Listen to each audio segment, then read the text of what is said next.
아니, 좀 빨리빨리 좀 해요. 왜 이렇게 늦어요? 이럴 거면 출근하지 말던가. 여기 호텔 주차 관리를 하는 할아버지를 비웃고 무시하는 직원들이 있습니다.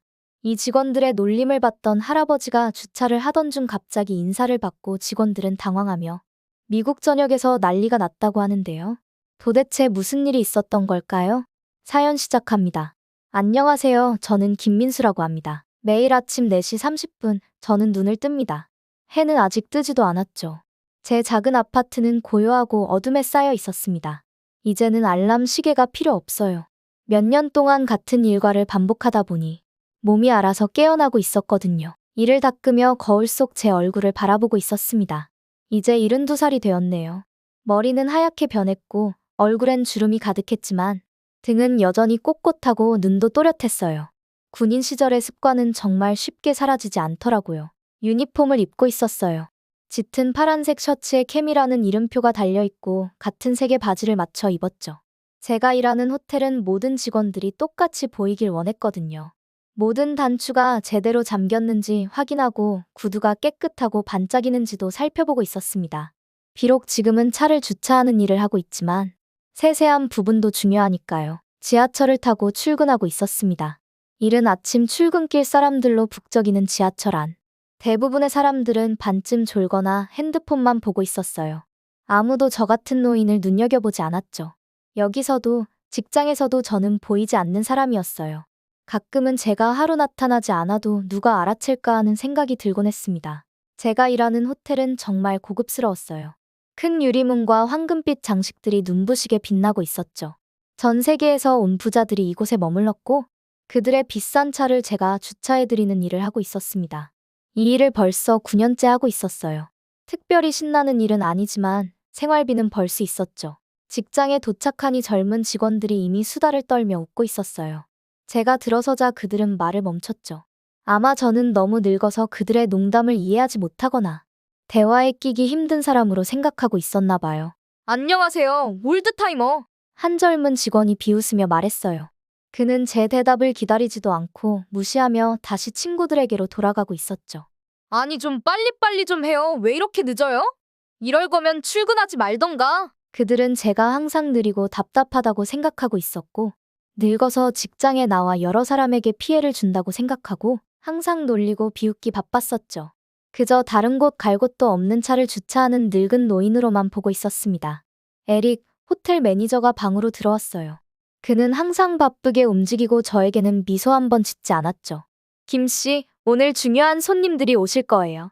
그냥 일이나 제대로 하고 너무 느리게 하지 마세요. 그가 말했어요. 저는 그저 고개만 끄덕였습니다. 절대 반박하지 않았죠.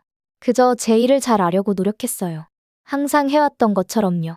세심하게, 주의 깊게, 맡은 일에 대한 존중을 가지고요. 군인으로 훈련받았을 때도 그랬고, 지금도 그렇게 살고 있었습니다. 아침은 다른 날과 똑같이 흘러가고 있었어요.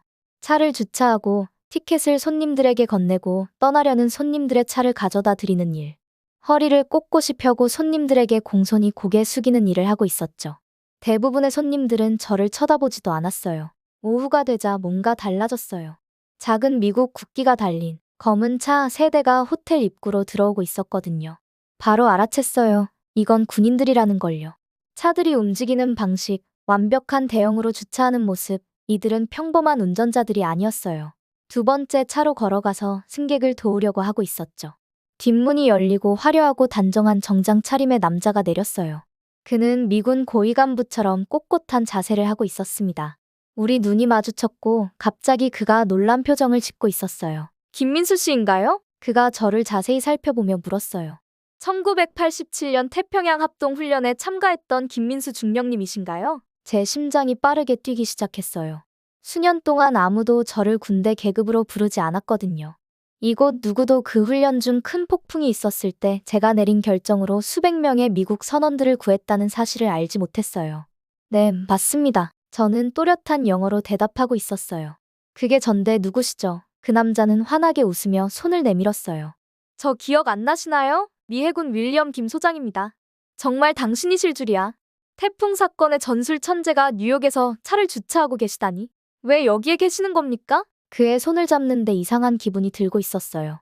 주변에서는 젊은 호텔 직원들이 혼란스러운 표정으로 우리를 쳐다보고 있었고, 에릭 매니저도 걸음을 멈추고 우리를 응시하고 있었습니다. 그들은 한때 중요한 사람이었다는 걸 모르고 있었어요. 제가 대한민국 해군 특수부대의 중령이었다는 것도, 위험한 임무를 이끌고 많은 생명을 구했다는 것도 몰랐죠. 제 조용하고 보이지 않던 일상이 순간적으로 변하고 있었어요. 제가 떠나온 과거가 저를 다시 찾아온 거였죠. 다음 날 아침은 뭔가 달랐어요. 호텔에 들어서자 사람들이 저를 쳐다보고 있었습니다. 전처럼 저를 무시하고 비난하는 게 아니라 정말 저를 보고 있었죠. 미국 고위 간부 윌리엄 김 소장의 방문 소식이 빠르게 퍼진 모양이었어요.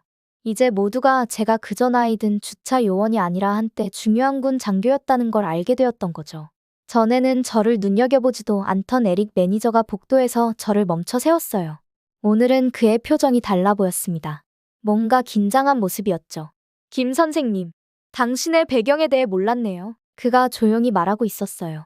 필요한 게 있으시면 언제든 말씀해 주세요. 저는 그저 고개만 끄덕이고 제 자리로 향했습니다. 이상한 기분이 들었어요. 어제까지만 해도 보이지 않는 사람이었는데 오늘은 갑자기 중요한 사람이 되었으니까요. 점심시간에 평소처럼 혼자 앉아 있는데 전화에서 윌리엄 김 소장의 메시지가 울리고 있었습니다. 우리와 함께 컨설턴트로 일해보지 않겠습니까? 일주일에 3번, 현재 급여의 5배입니다. 당신의 경험이 매우 귀중할 겁니다. 한참 동안 그 메시지를 바라보고 있었어요. 손가락이 무겁게 느껴지면서 답장을 치고 있었죠. 생각해 보겠습니다. 하지만 마음속으로는 그 세계로 돌아가고 싶지 않았어요. 벌써 9년 동안 주차 요원으로 일하고 있었으니까요. 단순하고 조용한 일이었죠. 큰 결정도 없고 저에게 의존하는 사람들의 목숨도 없었습니다. 그날 밤 잠이 오지 않았어요. 일어나서 옷장 맨 아래 서랍을 열고 있었습니다. 안에는 수년 동안 열어보지 않았던 나무 상자가 있었죠. 조심스럽게 뚜껑을 열었어요. 거기에는 제 훈장들, 오래된 배지들, 그리고 제가 제복을 입은 사진들이 놓여 있었습니다. 사진 속에서 저는 다른 장교들 사이에서 당당하게 서 있었어요. 제 얼굴은 자신감 있고 강해 보였죠. 정말 그게 저였을까요? 모든 것을 다시 넣고 서랍을 닫았습니다. 제 인생의 그 부분은 이미 끝났어요. 이제 너무 늙었고 세상은 너무 많이 변했죠. 제가 무엇을 제공할 수 있을까요? 다음 날 직장에서 흰머리의 노인이 차를 찾으러 왔어요. 제가 그의 열쇠를 가지러 가는 동안 그는 저를 자세히 살펴보고 있었습니다. 당신은 군인이었죠? 맞나요? 그가 물었어요. 자세만 봐도 알 수 있어요. 천천히 고개를 끄덕이고 있었습니다. 저는 해병대 베트남전 참전했어요. 그가 자신을 가리키며 말했죠. 이름은 제임스입니다. 매주 수요일마다 여기 와서 딸과 점심을 먹고 있어요. 그의 차 열쇠를 가져다 주었는데 그는 바로 떠나지 않고 있었어요. 군대를 떠나는 가장 힘든 부분이 뭔지 아세요? 그가 물었습니다. 다시 목적을 찾는 거예요. 쓸모있다고 느끼는 거죠. 그의 말이 제 마음 깊은 곳을 찔렀어요. 그건 정확히 제가 이 모든 해 동안 느껴왔던 것이었습니다. 은퇴하고 나서 저도 2년 동안 차를 주차했어요. 제임스가 계속 말하고 있었죠. 그러다 깨달았어요. 제가 숨어 지내고 있었던 거라고요. 내가 알고 있는 것을 활용하는 걸 두려워했던 거죠. 다시 중요한 사람이 되는 걸 두려워했던 겁니다. 놀라서 그를 쳐다보고 있었어요. 세상은 여전히 우리 같은 사람들이 필요해요. 그가 조용히 말했습니다. 의무를 이해하는 사람들. 상황이 어려워질 때 명확하게 생각할 줄 아는 사람들 말이죠. 그가 차를 타고 떠난 후 그의 말을 생각하며 한동안 가만히 서 있었어요. 정말 제가 여기서 숨고 있었던 걸까요? 다시 중요한 사람이 되는 것을 두려워하고 있었던 걸까요? 그날 저녁, 윌리엄 김 소장이 데이비드 로라는 다른 장교와 함께 돌아왔어요. 그들은 저를 호텔의 고급 레스토랑으로 저녁 식사에 초대했죠. 주차 유니폼을 입은 채로 어색함을 느끼고 있었지만 그들은 저를 존중하며 대해주고 있었습니다. 세상은 새로운 도전에 직면하고 있습니다. 데이비드가 설명하고 있었어요. 우리는 동서양의 군사적 사고방식을 모두 이해하는 사람이 필요해요. 실제 경험이 있는 사람들 말이죠. 저는 이제 그저 주차 요원일 뿐이에요. 제가 말했어요. 윌리엄 김 소장은 고개를 저었습니다. 아닙니다. 당신은 우연히 차를 주차하고 있는 숙련된 전략가예요. 그건 큰 차이가 있죠. 그날 밤 집으로 걸어가면서 어두운 하늘 위로 도시의 불빛이 밝게 빛나고 있었어요. 수년 만에 처음으로 제 안에서 무언가 꿈틀거리는 것을 느끼고 있었습니다. 정확히 흥분도 아니고 정확히 두려움도 아닌 그 사이 어딘가에 있는 감정이었죠. 제임스의 말을 생각하고 있었어요. 숨는 것에 대해, 중요해지는 것을 두려워하는 것에 대해. 캘리포니아에 있는 딸이 항상 제게 세상에 더 많은 것을 줄 수 있다고 말했던 것도 떠올랐습니다. 어쩌면 다시 그림자에서 나설 때가 된 걸지도 몰라요. 어쩌면 제가 누구였는지 다시 기억할 때인지도 모릅니다. 하지만 정말 돌아갈 수 있을까요? 제가 여전히 그 사람일까요? 이런 질문들이 저를 따라 집으로 오고 있었어요. 제가 확실히 대답할 수 없는 질문들이 기다리고 있었죠. 사흘이 지났어요. 매일 밤 잠들기 전, 그리고 매일 아침 주차 요원 유니폼을 입을 때마다 김 소장의 제안을 생각하고 있었어요. 이 결정은 무거운 배낭처럼 저를 짓누르고 있었습니다. 캘리포니아에 있는 딸에게 전화를 걸었어요. 딸의 목소리는 항상 저를 기분 좋게 만들어 주었죠. 아빠, 무슨 일 있어요? 걱정이 있으신 것 같아요. 딸이 말하고 있었어요. 김 소장에 대해, 일자리 제안에 대해, 그리고 제 혼란에 대해 딸에게 이야기했습니다. 그들이 나를 컨설턴트로 원해. 내 오래된 군사 지식을 다시 사용하라고 설명하고 있었어요. 전화기를 통해 딸의 흥분이 햇살처럼 전해지고 있었습니다. 아빠, 정말 좋은 일이잖아요. 너무 오랫동안 그 주차장에서 숨어 계셨어요. 나는 숨어 있었던 게 아니야. 반박했지만 저조차도 제 말을 믿지 않고 있었어요. 내가 새로운 걸 시도하기 두려울 때 아빠가 항상 뭐라고 말씀하셨는지 기억나세요? 딸이 물었어요. 아빠는 두려움은 그저 숨쉬지 않는 흥분일 뿐이다라고 하셨잖아요.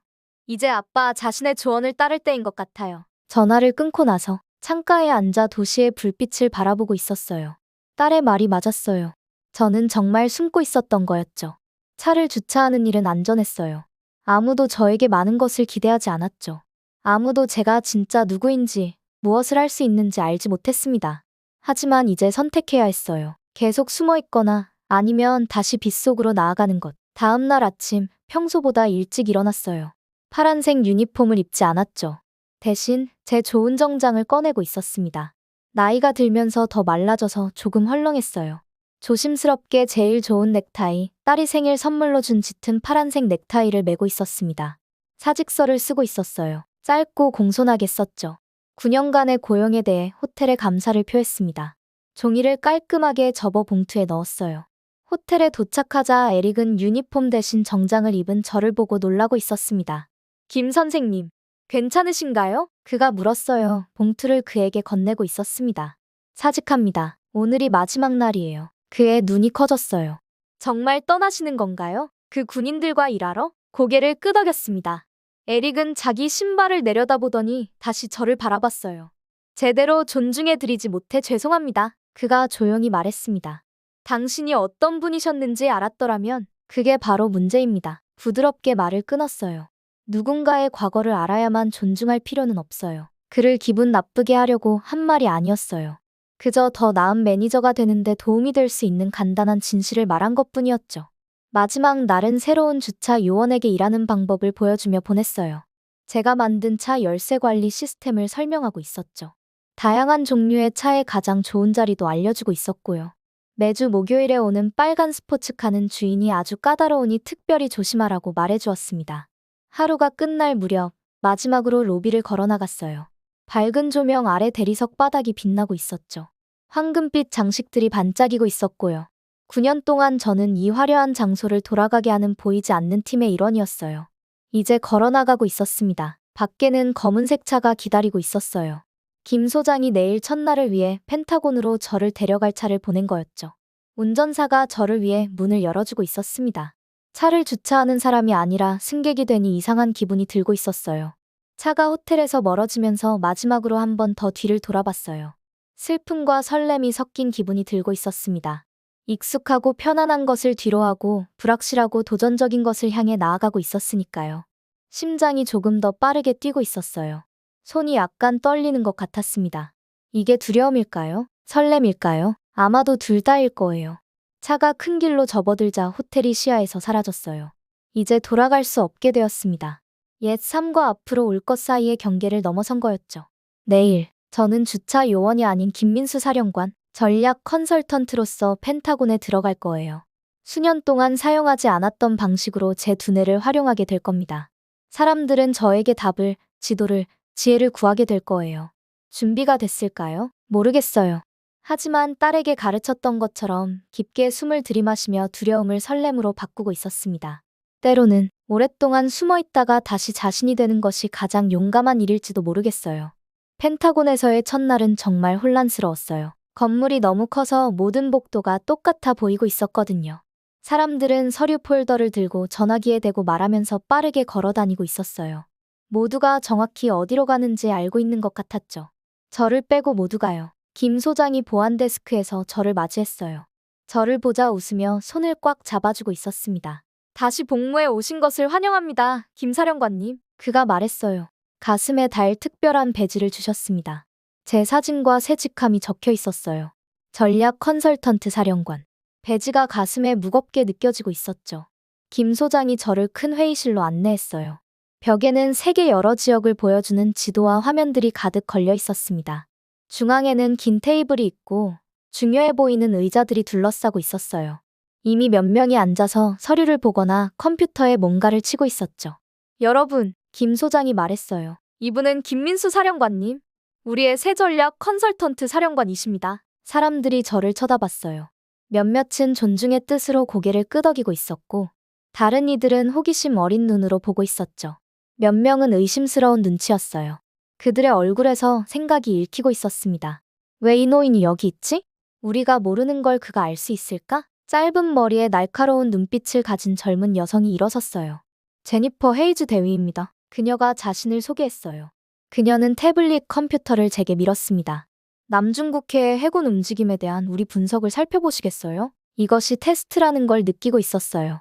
그녀는 제가 정말로 아는 게 있는지 확인하고 싶어 했죠. 이런 새 기기에 익숙하지 않았지만 태블릿을 받았어요. 화면에는 배와 잠수함을 나타내는 작은 기호들이 있는 지도가 보이고 있었습니다. 자세히 보기 위해 눈을 가늘게 뜨고 있었어요. 모두가 저를 지켜보는 가운데 방안이 조용해졌습니다. 심장이 빠르게 뛰고 있었어요. 현대 기술을 이해하지 못하면 어쩌지? 내 지식이 너무 오래되었으면 어쩌지? 깊게 숨을 들이마시고 지도에 집중했어요. 배는 배고 바다는 바다예요. 변하지 않는 것들도 있으니까요. 여기 있는 이 큰 선박들을 지켜보고 계시네요. 화면의 주요 함대를 가리키며 말했어요. 하지만 섬 근처의 이 작은 배들을 놓치고 있어요. 이런 패턴이 제게는 익숙해요. 1992년 작전 중에 비슷한 것을 본 적이 있거든요. 수십 년 전의 기억을 떠올리며 제가 본 것을 설명했어요. 말을 마치자 방안은 여전히 조용했습니다. 헤이즈 대위는 새로운 관심으로 저를 살펴보고 있었어요. 그건 우리가 생각하지 못했던 관점이네요. 그녀가 인정했어요. 몇 주 동안 일상에 적응하고 있었어요. 펜타곤에서 3일 보고서를 연구하고 조언을 제공하는 일이었죠. 손가락이 작은 버튼에 비해 너무 크게 느껴질 때도 있었지만 태블릿 컴퓨터 사용법을 배우고 있었어요. 이름과 얼굴을 기억하기 시작했고 다시 쓸모있는 느낌이 들기 시작했습니다. 모두가 저를 환영한 것 아니었어요. 다른 부서의 마커스 리드라는 사람은 제가 시대에 뒤떨어졌다고 생각한다는 것을 분명히 하고 있었습니다. 김 사령관의 역사적 관점을 존중하지만 회의 중 그의 목소리에는 의심이 묻어 있었어요. 우리에겐 옛날 전술이 아닌 현대적인 해결책이 필요합니다. 제가 자신을 방어하기도 전에 헤이즈 대위가 나섰어요.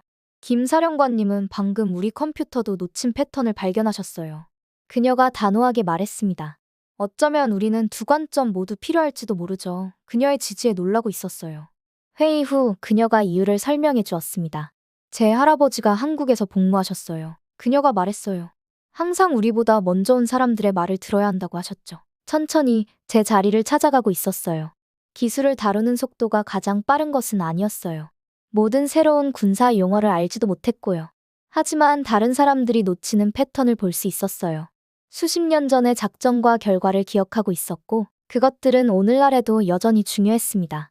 제 경험은 가치가 있었어요. 어느 날 밤 위기가 발생했어요. 분쟁 수역에서의 해군 상황이 위험해질 조짐을 보이고 있었습니다. 모두가 큰 회의실에 모여 데이터를 분석하고 선택 사항을 논의하고 있었어요. 저는 조용히 앉아서 화면을 보며 긴급한 대화들을 듣고 있었죠. 자정 무렵 김 소장이 저를 향해 몸을 돌렸어요. 사령관님, 어떤 조언을 해주시겠습니까? 방안이 조용해졌어요. 모든 시선이 저를 향했습니다. 어떤 이들은 희망적인 눈빛으로, 어떤 이들은 의심스러운 눈빛으로 모두가 기다리고 있었어요. 이 순간 중요한 것을 깨달았습니다. 제가 여기 있는 것은 제 나이와 구식 방식에도 불구하고가 아니라 그것들 때문이었어요. 해군 사령관에서 주차 요원을 거쳐 지금에 이르는 제 긴 여정이 이 방 어느 누구도 가지지 못한 시각을 제게 주고 있었던 거죠. 제 생각은 이렇습니다. 수년 만에 가장 안정되고 강한 목소리로 말을 시작했어요. 그리고 그들은 경청했습니다. 정말로 귀 기울여 듣고 있었어요. 그리고 제 말을 들은 모든 사람들은 인정하며 고개를 끄덕였습니다. 펜타곤에서의 첫날부터 6달이 지났어요. 오늘 저는 중요한 군 지도자들로 가득 찬 방 앞에 서 있었습니다. 최근 해군 활동에서 제가 발견한 패턴들을 설명하면서 목소리가 힘차게 울리고 있었어요. 등은 꼿꼿했죠. 마치 수년 전 젊은 장교였을 때처럼요. 김 소장이 방 뒤에서 지켜보며 고개를 끄덕이고 있었어요. 제가 말할 때 헤이즈 대위는 도움이 되는 정보를 덧붙이고 있었죠.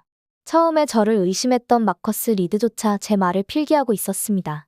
회의가 끝난 후 로 국장이 미소를 지으며 다가왔어요. 장관님이 특별히 당신 업무를 언급하셨어요. 그가 말하고 있었습니다. 일주일에 사흘이 아닌 전일제로 일하는 것을 고려해 보시겠냐고 물으시더군요. 이 말을 들으니 자부심이 느껴지고 있었어요. 다시 내 지식을 인정받으니 기분이 좋았죠. 하지만 마음속에 뭔가 미완성된 것이 있는 느낌이었어요. 제가 해야 할 일이 있었습니다. 생각해 보겠습니다. 그에게 말했어요. 그 주말 9년 동안 일했던 호텔로 다시 운전해 가고 있었어요. 왜 가는지 확실치 않았지만 뭔가가 저를 다시 그곳으로 이끌고 있었습니다. 어쩌면 시작과 끝이 어떻게든 연결되어야 한다고 느꼈기 때문인지도 몰라요. 호텔은 예전과 같았어요. 높고 반짝이고 화려했죠. 하지만 정문을 통과하는 제 느낌은 달랐습니다. 더 이상 보이지 않는 사람이 아니었어요. 이제는 목적을 가지고 걷고 있었죠. 일부 직원들은 저를 알아보고 손을 흔들고 있었어요. 다른 이들은 제가 누군지 전혀 몰랐고요. 이제 선임 운영 매니저가 된 에릭 로가 로비 건너편에서 저를 발견했어요. 그의 눈이 놀라움으로 커지고 있었습니다. 김 사령관님, 그가 제 군사 직함을 사용하며 부르고 있었어요. 이런 멋진 깜짝 방문이라니. 그는 저를 자신의 사무실로 초대했습니다. 예전에 그가 차 주차에 대한 지시를 내리던 바로 그 사무실이었죠. 이제 그는 저에게 편안한 의자를 권하며 존경받는 손님처럼 대하고 있었어요. 펜타곤 생활은 어떠세요? 그가 물었어요. 도전적이에요. 인정했죠. 하지만 좋아요. 다시 쓸모 있다고 느끼고 있어요. 에릭은 약간 당황한 표정을 짓고 있었어요. 여기서는 당신의 효율성이 그리워요. 그가 말했습니다. 주차 운영이 당신 없이는 예전 같지 않아요. 미소를 지었어요. 그게 사실일까 싶었죠. 아니, 정말이에요. 그가 주장했어요. 당신이 떠난 후 우리가 얼마나 많은 것을 당연하게 여겼는지 깨달았어요. 단지 당신의 일뿐만 아니라 당신이 모든 일을 존엄과 주의로 대하는 방식까지요. 그의 말이 제 마음 깊은 곳을 울리고 있었어요. 어쩌면 주차 요원으로 지낸 세월이 헛되지 않았던 걸지도 모르겠어요. 보이지 않는 사람이라고 생각했을 때조차 여전히 중요한 교훈을 가르치고 있었던 걸지도 모릅니다. 직원들을 위한 훈련 프로그램을 시작하고 있어요. 에릭이 계속 말했어요. 전문성과 존중에 대해 가르치는 거죠. 가끔 돌아와서 우리 팀에게 이야기해 주실 수 있을까요? 당신의 관점을 나눠주시면 좋겠어요. 갑자기 왜 이곳으로 돌아오게 되었는지 이해하게 되었어요. 내가 배운 것을 나눌 때까지 내 여정은 끝나지 않는 거였죠. 일주일 후 호텔의 작은 회의실에 서 있었어요. 약 20명의 직원들이 앞에 앉아 있었습니다. 주차 요원, 짐꾼, 안내 데스크 직원, 청소 직원들이요. 이들은 호화로운 호텔을 원활하게 유지하는 보이지 않는 사람들이었죠. 가치는 직함에 있지 않아요. 그들에게 말하고 있었습니다. 어떤 일이든 그 일을 어떻게 하느냐에 달려 있어요. 저는 해군 사령관이었을 때만큼이나 주차 요원으로 있을 때도 존엄에 대해 많이 배웠습니다. 앞줄에 브랜든이 보였어요. 그는 예전에 제가 늙고 느리다고 웃곤 했었죠. 이제 그는 존중의 눈빛으로 주의 깊게 듣고 있었어요. 저로 말하자면 균형을 찾았어요. 사흘은 펜타곤에서 전략적 지혜를 나누고 하루는 호텔에서 젊은 직원들에게 전문성에 대해 가르치고 그리고 사흘은 제 자신을 위해 책을 읽고 공원을 걷고 캘리포니아에 있는 딸에게 전화하며 보내고 있었습니다. 다음 달에 딸이 뉴욕을 방문했어요. 우리 주변으로 가을 낙엽이 떨어지는 센트럴 파크를 함께 걷고 있었죠. 아빠, 달라 보여요. 그녀가 말했어요. 더 완전해 보이세요. 그녀가 무슨 말을 하는지 정확히 알고 있었어요. 완전함을 느끼고 있었거든요. 해군 사령관에서 주차 요원을 거쳐 전략 컨설턴트가 되기까지의 여정은 직선이 아니었어요. 출발점으로 되돌아가는 원도 아니었고요. 그것은 나선형에 가까웠어요. 더 큰 지혜를 가지고 예전에 나 자신으로 돌아가는 것 같았습니다. 우리는 우리 자신이기를 멈추지 않아 딸에게 말했어요. 그저 더 온전히 우리 자신이 되는 법을 배우는 거지. 나중에 태양이 도시 위로 지기 시작하며 하늘을 아름다운 주황색과 보라색으로 물들이고 있을 때 딸이 질문했어요. 아빠, 그냥 주차 요원이었을 때 단순함이 그리울 때가 있으세요? 아무도 대단한 것을 기대하지 않던 그때요? 대답하기 전에 신중하게 생각했어요. 가끔은 그 조용함이 그립기도 해. 인정했죠. 하지만 보이지 않는 것은 그립지 않아. 내가 진짜 누구인지보다 작게 살았던 것도. 그리고 그것이 내 여정에서 가장 중요한 교훈이었어요. 직함이나 인정에 관한 것이 아니었어요. 온전히 자신이 되고 당신이 있는 곳에서 지금까지 배운 모든 것으로 할 수 있는 것을 제공할 용기를 갖는 것이었습니다. 예전에 젊은 해군 장교로서도 아니고 내가 되었던 보이지 않는 주차 요원으로서도 아닙니다. 그보다는 새로운 무언가로 가시성과 겸손함, 전략적 사고와 일상의 인내, 이 모두의 가치를 이해하는 사람으로서요. 다시 온전한 자신이 되라는 부름에 답할 용기를 가진 사람으로서 말이죠. 어둠이 내리고 창문들의 불빛이 반짝이기 시작하는 뉴욕의 스카이라인을 올려다보고 있었어요. 각 불빛은 자신만의 이야기, 자신만의 여정을 가진 누군가를 나타내고 있었습니다. 그들 모두 제가 마침내 찾은 것처럼 자신의 길을 찾기를 바라고 있었어요. 자, 오늘 사연 어떻게 들으셨나요? 오늘 사연 여러분의 생각을 댓글로 남겨주세요. 오늘 사연이 즐거우셨다면 구독과 좋아요, 알림 설정 부탁드립니다. 영상 끝까지 시청해주신 모든 분들 감사합니다. 구독자 여러분 사랑합니다.